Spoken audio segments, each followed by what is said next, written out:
Matter of fact, let's go through some of the rest of these kind of rapid fire. Right. We'll keep it rapid fire. Song of Solomon we've exhausted, but Isaiah you mentioned 29:12, right? Isaiah 29:12. Yeah. If you want to make those points, what you say about it, then I can show the theology again. That remember, if he's a prophet like Isaiah, he's got to agree with theology. But what do you say about that, man? Come on, it says. And well, yeah. Prophet, I mean, we can obviously go through the entire passage, and I think I have a video where I go through the entire passage. But guys, once again, just look at what these verses say. Look at this. Muslims, how are you not embarrassed that a guy many of you regard as your chief apologist would give this as his response when he's given an opportunity to present his best case for Muhammad? He goes, Deuteronomy 18, according to which Muhammad's a false prophet, and Deuteronomy 29:12, Isaiah 29:12, according to which Muhammad is a stubborn rebel against God. And where are you getting profit out of this, right? So guys, let me just give you the Muslim argument here, right? So look at verse 12. And when they give the book to one who cannot read, saying, read this, he says, I cannot read. Oh, did you catch that? They're going to give the book to one who cannot read, saying, read this. He says, I cannot read. Oh my goodness. The angel Gabriel showed up to give Muhammad the book and told Muhammad to read. And Muhammad said, I can't read. You see that? This is a prophecy, a fulfilled prophecy, because Isaiah 29:12 is saying that there's going to be a prophet, and this prophet is going to say, I can't read when he's given a book. He's going to say, I can't read. So this is miraculous proof that Muhammad's a true prophet. Guys, my goodness, Muslims. I mean, this is perfect illustration of the 99-1 rule. I mean, for real, Zakir Naik's audience, it's more like the 100-0 rule. He knows that 0 of his followers will ever look up what he's saying.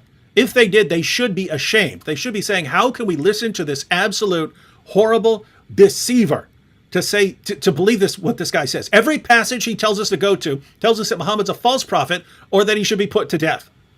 And this is your main guy. Guys, we don't want to read the entire passage. Again, I have a video going through this, but let's just go up. You can get a general idea of what's going on. So you have at the beginning here, 29:1, Ariel, the city where David encamped, add year to year, let the feast run their round, yet I will distress Ariel, and there shall be moaning and lamentation, and she shall be to me like an Ariel, which means sort of like a place where you burn things and you got the ashes and so on. And I will encamp against you all around, and will besiege you with towers, and I will raise siege works against you, and you will be brought low.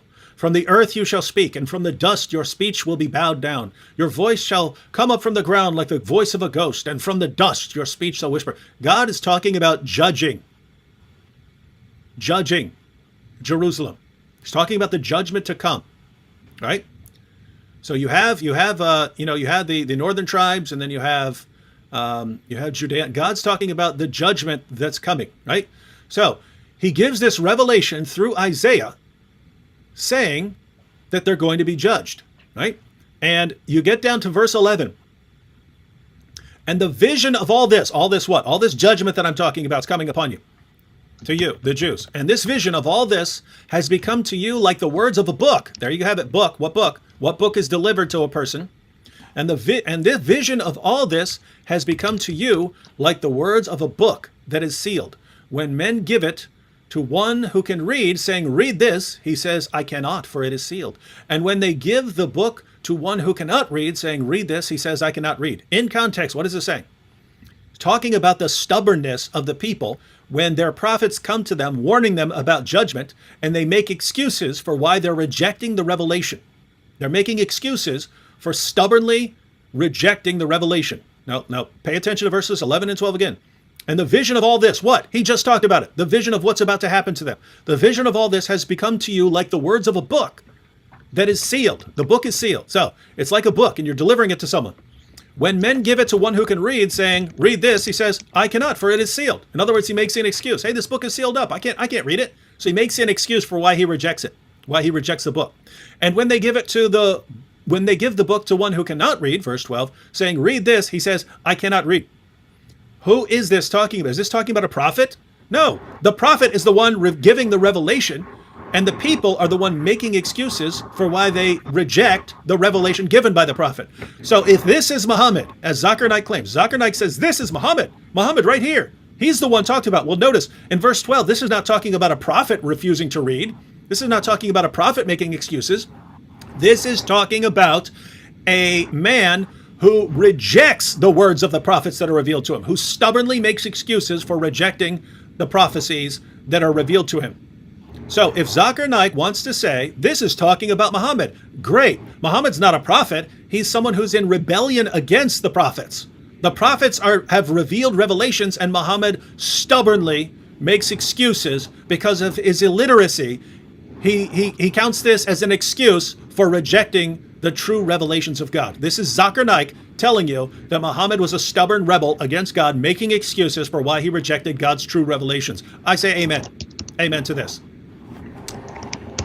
All right, Sam, what do you think?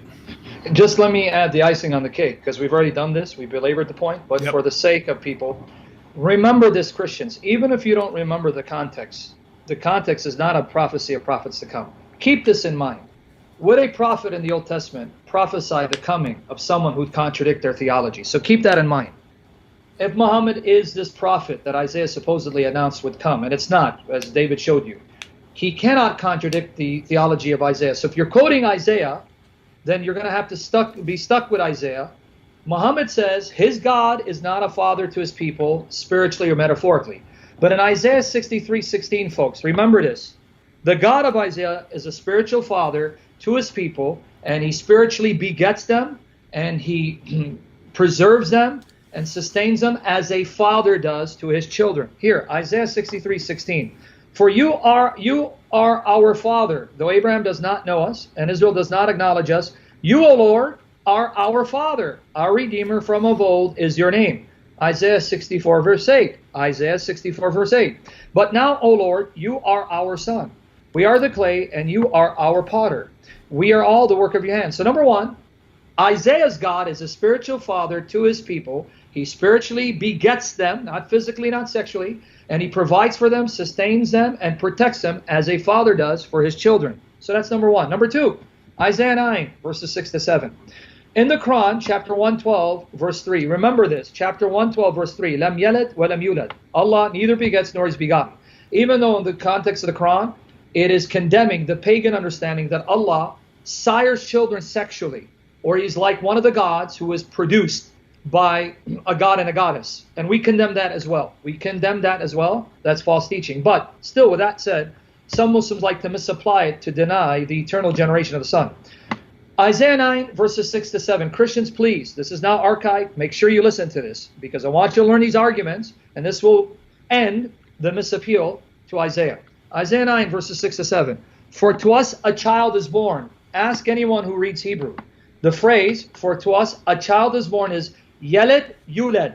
That's the Hebrew cognate of 112.3. Lam Yeled wa lam Yuled.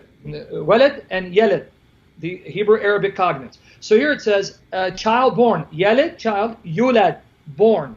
To us a son is given, and the government shall be upon his shoulder, and his name shall be called. Notice the name of the child who is born, a human baby, a human child who's going to grow up to be a human man, a male figure. And the government shall be upon his shoulder, and his name shall be called Wonderful Counselor, Mighty God, El Gibor. El God, Gibor. The Arabic equivalent would be Allah El-Jabbar, or Ilah El-Jabbar, names of Allah, and that cannot be given to a creature. So a child is born who's El Gibor, Mighty God, Everlasting Father, Prince of Peace. And who's the child? Of the increase of his government and of his peace, there'll be no end. And on the throne of David and over his kingdom, to establish it and uphold it with justice and with righteousness from this time forth and forevermore. The zeal of the Lord of hosts will do this. So a child is born to sit on David's throne forever. That's why even Jewish tradition, rabbinic tradition, though some try to say it's Hezekiah, can't be Hezekiah. Rabbinic tradition says this is Messiah, Mashiach. Child born to sit on David's throne forever, whose name is El Gibor, the mighty God.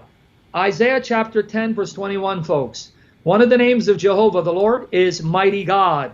His name is Mighty God. So now, Muslims, how can Muhammad be a prophet announced by Isaiah when Isaiah says the mighty God of Israel will be born as a child, the mighty God himself, and that God is a father to his people, all of which Muhammad contradicts.